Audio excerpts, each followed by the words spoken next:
પરેશભાઈ, આજે સ્ટેન્ડિંગ કમિટીની બેઠક મળી, કેટલી દરખાસ્ત હતી અને કેટલી મંજૂરી આપવામાં આવી?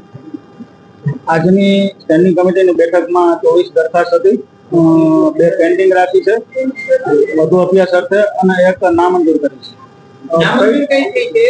પેન્ડિંગ 9 નંબરની દરખાસ્ત હતી ગ્રીન અર્બન પોલિસીની, જેનું કાંઈ ડિટેલિંગ અમને પૂરું માહિતી અધિકારીઓ પાસે મળ્યું નહોતું, એટલે એમના માટે પેન્ડિંગ રાખી છે. અને બીજી એક છે 23 નંબરની એ રેસકોર્સ રિંગ રોડ જે લાઇટિંગ કરવાનો કોન્સેપ્ટ હતો એ પેન્ડિંગ રાખી છે. એમાં એનો કોન્સેપ્ટ કઈ ટાઈપનો છે, એજન્સી શું શું કરશે એની ડિટેલ મગાવી છે, એ 2 પેન્ડિંગ રાખી છે.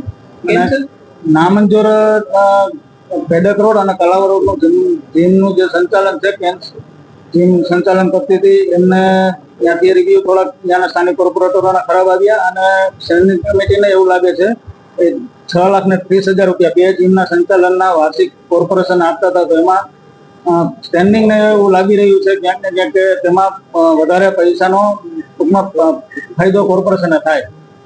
ખાસ કરીને કેટલા કરોડના કુલ વિકાસ કામો મંજૂર થયા? ટોટલ 89 કરોડના કામોની દરખાસ્તો આવી હતી, એમાં 2 પેન્ડિંગ અને 1 નામંજૂરને બાદ કરતા અંદાજિત 80 કરોડ કે 85 કરોડ જેવું અંદાજિત કામ મંજૂર કરવામાં આવ્યા.